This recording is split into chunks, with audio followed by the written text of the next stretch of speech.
Bonjour à tous, bienvenue dans le forum de Girondin TV. On va refaire comme toutes les semaines et c'est un vrai plaisir l'actualité des Marinés Blancs. Quoique j'entends déjà Alain Baudron de Gold FM sourire à côté. C'est vrai qu'on a connu une actualité plus sympathique. Denis Grandjou d'RTL, comment ça va Denis? Oui, ça va.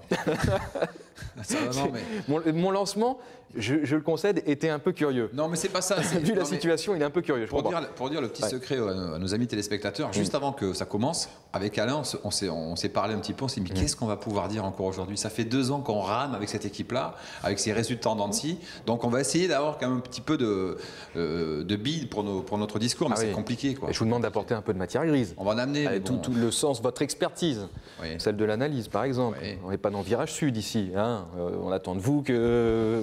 On va essayer de s'élever alors. Voilà, d'élever un peu le niveau du débat, sans faire injure à personne bien sûr. On pensait peut-être pas avoir à nouveau ce type de débat justement, celui de la rechute.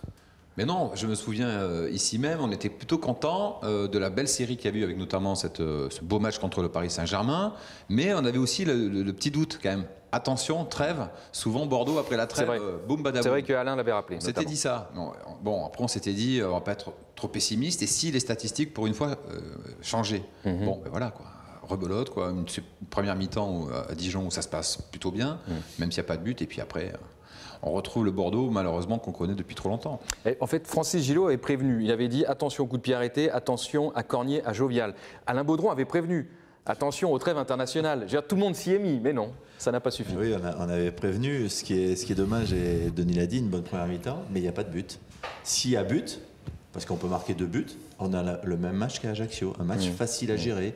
Tranquille, on gère, on mène 2-0 à la mi-temps, et puis la deuxième mi-temps, ils ont beau pousser, avoir des coups de pied arrêtés, je pense que ça serait passé. Le problème, c'est qu'on est 0-0 à la mi-temps, que Chalmé sort, donc ça désorganise tant soit peu la défense qui tenait plutôt bien son rôle, et on est reparti dans des travers, on fait n'importe quoi sur le premier but, le coup de pied arrêté, ou il y a un positionnement un petit peu bizarre de Marc qui recule alors qu'il doit rester aligné au moins sur le reste de la défense, le mauvais marquage de Michael Siani, et puis 7 minutes plus tard on prend le bouillon, c'est la seule action d'ailleurs où ils nous ont déstabilisé un peu, et où on prend ce deuxième but.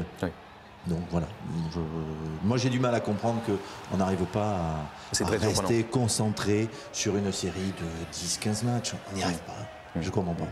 Il y a une stat assez intéressante que m'a montré Olivier Paulin, membre éminent de Girondin TV. Si les matchs ne duraient que 45 minutes, Bordeaux serait 6e, 5e ou 6e. Depuis le début du championnat. Donc on va peut-être militer au niveau de la Ligue pour que les matchs ne durent que 45 minutes. Qu'il y a un changement de règlement, bien sûr. Qu'il y a un changement de règlement, mais non, mais c'est voire une prise d'otage. C'est quand même révélateur, ça veut dire que ça se passe bien pour Bordeaux, une mi-temps. C'est vrai. Voilà. C'est vrai. Mais après, non, ça se passe mal. C'est une stat intéressante, effectivement. Parce qu'à Toulouse, vous menez 2-0 à la mi-temps, on a gagné le match. Si on s'arrête à la mi-temps, Auxerre, je crois qu'on mène 1-0 puisque les autres égalisent en deuxième mi-temps. Lille, on mène 1-0. Voilà, c'est des matchs comme ça qu'on a laissé échapper dans des deuxièmes mi-temps où on n'est pas bon, on n'est pas suffisamment concentré. Je ne dirais pas qu'on croit que c'est arrivé parce que ce n'est pas le cas. Je ne pense pas que ces joueurs pensent que parce qu'ils ont fait jeu égal avec le Paris Saint-Germain et battu Ajaccio, qu'ils pensaient que ça y est, c'était arrivé, qu'il y avait une équipe type, on en avait parlé, qui était en train de se dégager. Je ne pense pas qu'ils pensent ça. Mais on n'arrive pas à analyser. Je pense que le staff n'y arrive pas. Analyser ce double visage, quoi. Et ça fait 24 mois quasiment que ça dure, puisque c'est depuis janvier 2010. Mais tu peux penser peut-être inconsciemment que Dijon c'est moins fort que Paris. Et tu te dis, bon, 0-0 à la mi-temps, ça va passer peut-être en seconde, donc tu relâches peut-être un petit peu. Je sais pas, j'essaie de trouver des explications, mais c'est quand même pas. Dijon, on peut pas dire que ça soit quand même. Enfin, c'est du même acabit qu'Ajaccio, je pense. Moi, sur la première c'était très faible. C'était plus faible qu'Ajaccio. C'est plus faible qu'Ajaccio. Oui, mais tu perds 2-0 de Cornier en fin de première mi-temps. Il y a un tir de Cornier, effectivement, en fin de première mi-temps. Oui, tout à fait. J'ai eu une énorme possession de balle, je crois, en première mi-temps en plus. On est monté. Il y a 72%. Et je crois qu'il y a eu un pic ponctuel jusqu'à 80. Donc, mais on avait le ballon.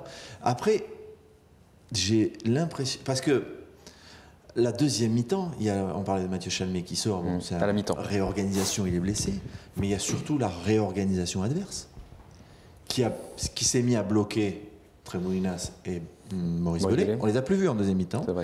Ils ont bloqué Plaside et on connaît l'influence de Plaside sur le jeu même s'il joue plus bas. Et à partir de ce moment-là, on a commencé à jouer long.